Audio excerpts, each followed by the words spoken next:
The types of agreements that you can find at that end of the spectrum may include, but don't have to include, things like you might not play away from your partner.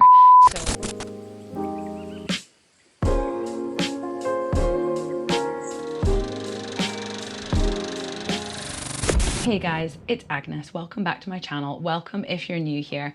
I'm a psychiatric nurse and therapist, and in this video I'm going to be talking about non-monogamy and a kind of brief overview of what some of the structures in non-monogamy look like and the different ways that people might practice it. So you may have come across ENM being used as an initialism. So this stands for ethical non-monogamy, which essentially just means all people who are practicing non-monogamy in a ethical way. And I mean, the kind of ethical part of it, I find it quite annoying to use that because I think it means that non-monogamous people, it has this air of them having to be, I don't know, almost like more careful than monogamous people. I really don't like the word ethical being used in that regard, but it is essentially to separate the people who are consciously practicing non-monogamy in a structured, kind of responsible way. It's to separate us, me, from the cheaters. That's basically what it does, because the cheaters out there, they are non-monogamous, but they're doing it through deception. And I'm going to do a whole video on cheaters because, guys, I have been exposed to so many cheaters recently. The dating apps that I use, guys, it's bad out there. It's bad out there. I want to do a video where I'm basically just like, it's just going to be like cheater tea. Let me know if there's an appetite for that, because I would really enjoy filming it. So let's be honest, I'm probably just going to film it anyway. Let me get back to the subject. We're not actually talking about cheaters. We're talking about non-monogamy. So ethical non-monogamy, or even just non-monogamy if somebody's being a little less formal, basically describes an umbrella term. So that is anybody who is not practicing monogamy. But under this umbrella, we have a wide range of structures and practices and agreements. I would never claim to know all of the ways that non-monogamy is practiced. I have most experience of obviously what I do, and there's another kind of very common category which I have also come across in the community. So there will be lots of things that I don't know about. Forgive me, but I'm not here claiming to be like an absolute expert. I'm just here as a psychiatric nurse and therapist who has been non-monogamous for like 4 years. So I kind of know what I'm talking about in some regards. So under the umbrella of non-monogamy, there essentially lies a spectrum. And the way I like to think about it is there's a more sort of casual end of the spectrum and there's a more serious end of the spectrum.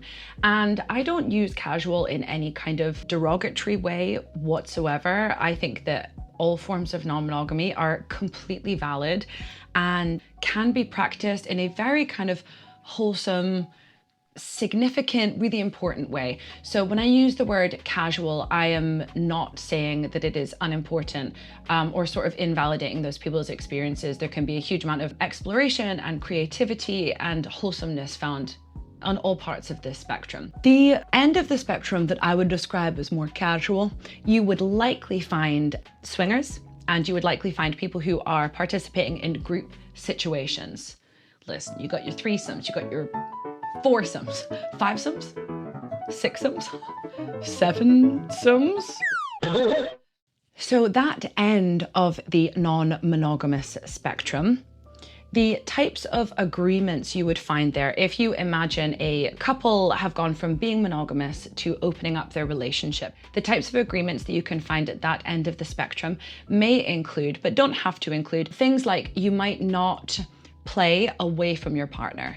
So these might be something where you will engage with other people, but you will always do it together, like a group situation. Or even if you are not actively doing it together, you're maybe still doing it in the same party, or you are doing it with the same group of people. So it would likely be quite involved with the two of you, and you would be less likely to be going away and having these experiences like separate from your partner. So those are some of the agreements that can look like. If you have not entered into it as part of a couple, if you've just entered into it solo, it would still, in my opinion, likely look like the more sort of casual ends of things. There may be also agreements at that end of the spectrum. Things like, even if maybe you do have experiences away from your partner, I'm using my hands so much. Forgive me. Even if you do have experiences away from your partner, there may be agreements like you wouldn't kind of expect for there to be feelings involved, and you would expect for everything to remain casual.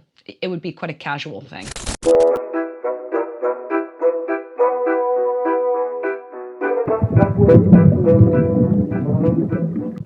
That would be a pretty common thing to find, that there would be agreements about essentially not catching feelings and for it to not become a really routine thing. Obviously, there will absolutely be exceptions to this rule. This is just like generally things you might find at that end of the spectrum. Now, the other end of the spectrum, this is where I hang out.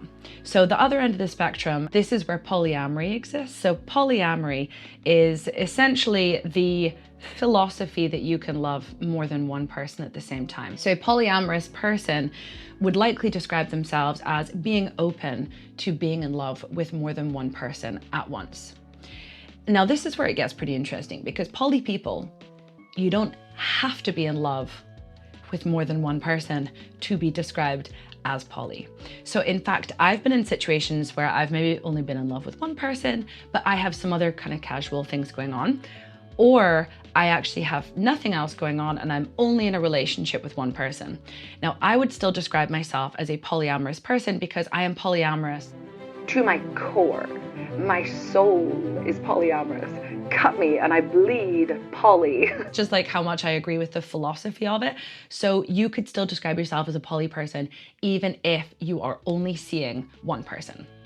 Like if you have decided that you are poly.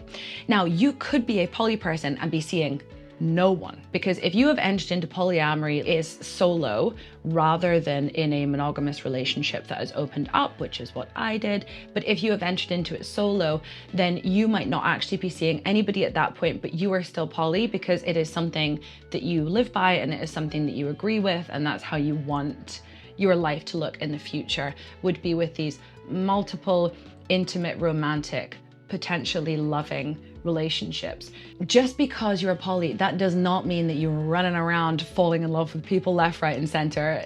Actually, that has really not been a lot of my experience, but I am still open to having serious feelings with someone, and I am open to developing a serious connection with more than one person. Typically, when I am dating, I will announce myself to the world on the surface as non-monogamous, but then when somebody asks me how I practice it, I would say that I'm polyamorous, indicating to the person I'm talking to that although I don't necessarily need to have a serious, committed, loving connection, that is something that I am open to. And the reason that you do that as a poly person is because there are other places on the spectrum of non-monogamy where you would not be expected to have a serious connection with more than one person at once. So there are other parts of the non-monogamous spectrum where you would maybe see that couples have an agreement where they have a loving, committed connection only with each other.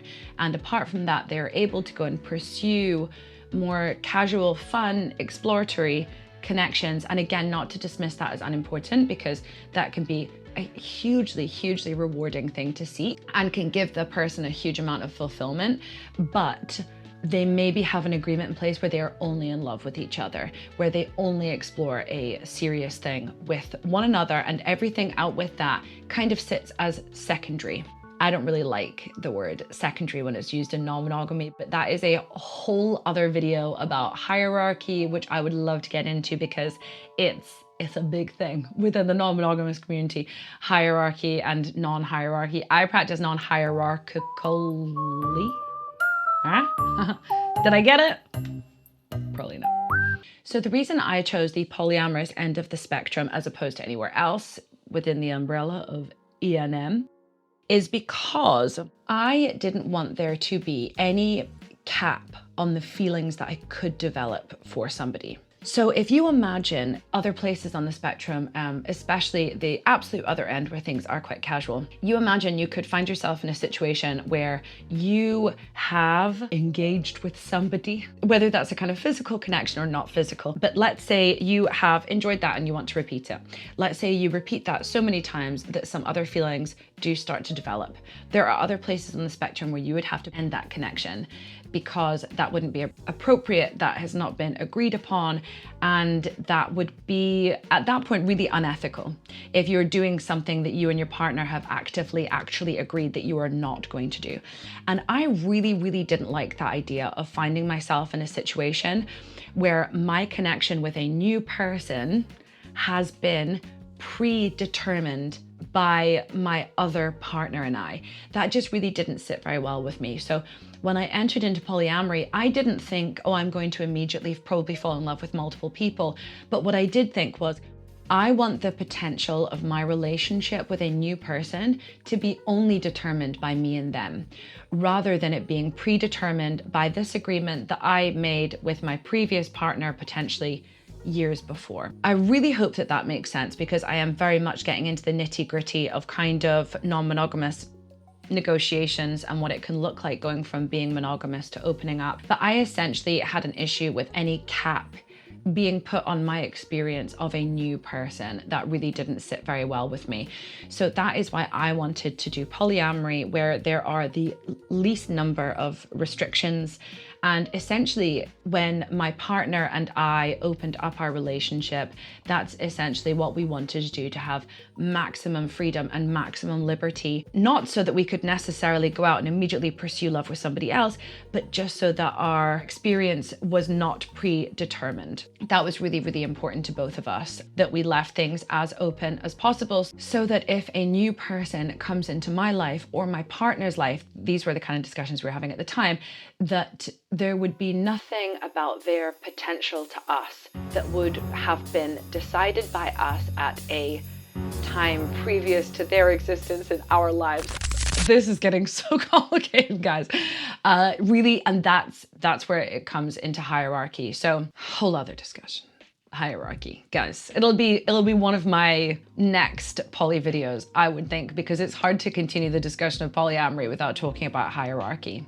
So that's why I chose polyamory as opposed to anywhere else under the non-monogamous umbrella. And I wanted to talk briefly about one of the most problematic things I have seen within non-monogamy, and it does occur quite often.